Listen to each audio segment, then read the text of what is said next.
Once, upon a midnight dreary, while I pondered, weak and weary, over many a quaint and curious volume of forgotten lore, while I nodded, nearly napping, suddenly there came a tapping, as of someone gently rapping at my chamber door. "'Tis some visitor," I muttered, tapping at my chamber door. "Only this, and nothing more." Ah, distinctly I remember. It was in the bleak December, and each separate dying ember wrought its ghost upon the floor. Eagerly I wished the morrow. Vainly I had sought to borrow from my books surcease of sorrow, sorrow for the lost Lenore, for the rare and radiant maiden whom the angels named Lenore, nameless here forevermore. And the silken, sad, uncertain rustling of each purple curtain thrilled me, filled me with fantastic terrors never felt before, so that now, to still the beating of my heart, I stood repeating, "'Tis some visitor entreating entrance at my chamber door, some late visitor entreating entrance at my chamber door. This it is, and nothing more." Presently my soul grew stronger, hesitating then no longer. "Sir," said I, "or madam, truly your forgiveness I implore. But the fact is, I was napping, and so gently you came rapping, and so faintly you came tapping at my chamber door, that I scarce was sure I heard you." Here I opened wide the door. Darkness there, and nothing more. Deep into that darkness peering, long I stood there wondering, fearing, doubting, dreaming dreams no mortal ever dared to dream before. But the silence was unbroken, and the darkness gave no token, and the only word there spoken was the whispered word, "Lenore." This I whispered, and an echo murmured back the word, "Lenore." Only this, and nothing more. Back into my chamber turning, all my soul within me burning, soon again I heard a tapping, somewhat louder than before. "Surely," said I, "surely that is something at my window lattice. Let me see then what thereat is, and this mystery explore. Let my heart be still a moment, and this mystery explore. 'Tis the wind, and nothing more." Open wide I flung the shutter, when, with many a flirt and flutter, in there stepped a stately raven of the saintly days of yore. Not the least obedient smady, not a minute stopped or stayed, but with mien of lord or lady, perched above my chamber door, perched upon the sculptured bust of Pallas just above my chamber door, perched and sat, and nothing more. Then this ebony bird beguiling all my sad fancy into smiling by the stern and grave decorum of the countenance it wore. "Do thy crest be shorn and shaven?" So I said, "Art sure no craven, ghastly, grim, and ancient raven, wandering on the nightly shore? Tell me what thy lordly name is on the night's Plutonian shore." Quoth the raven, "Nevermore." Much I marvelled this ungainly fowl, to hear discourse so plainly, though its answer little meaning, little relevancy bore. For we cannot help agreeing that no living human being ever yet was blessed with seeing bird above his chamber door, bird or beast upon the sculptured bust of Pallas just above his chamber door, with such name as Nevermore.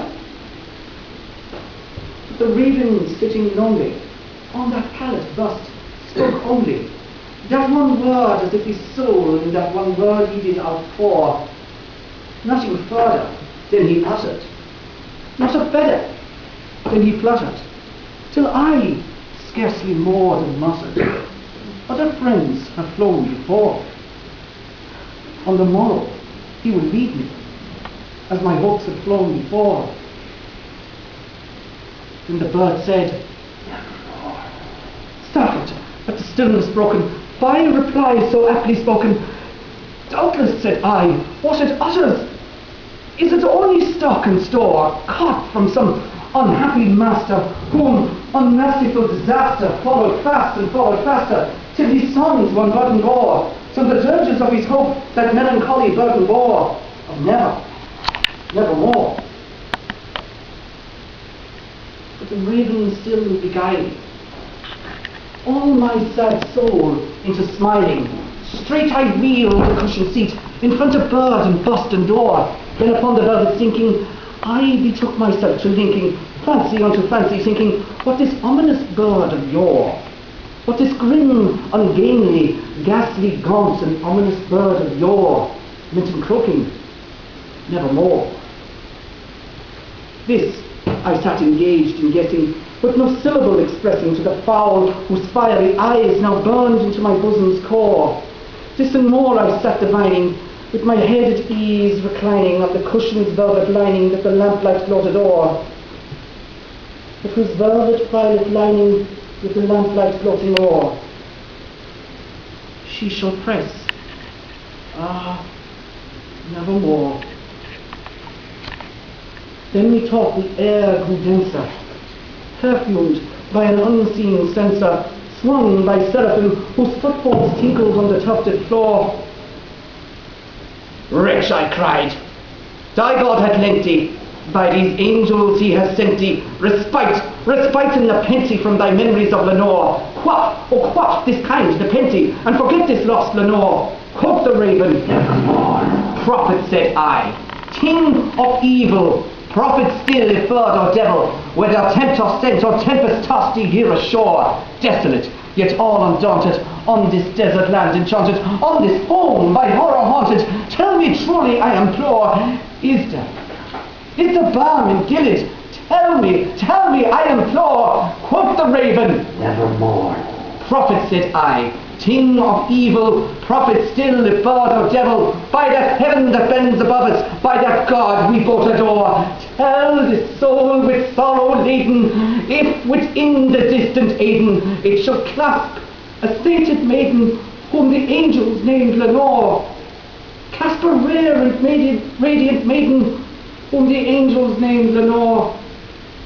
Quoth the raven, nevermore.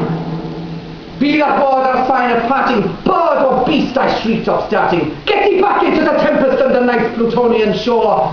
Leave no black plume as a token of the lie thy soul has spoken. Leave my loneliness unbroken. Quit the bust above my door. Take thy beat from out my heart, and take thy form from off my door. Quoth the raven, nevermore. And the raven, never flitting, still is sitting on that pallid bust of Pallas just above my chamber door. And his eyes have all the seeming of a demon's that is dreaming, and the lamplight o'er him streaming throws his shadow on the floor, and my soul from out that shadow that lies floating on the floor shall be lifted nevermore.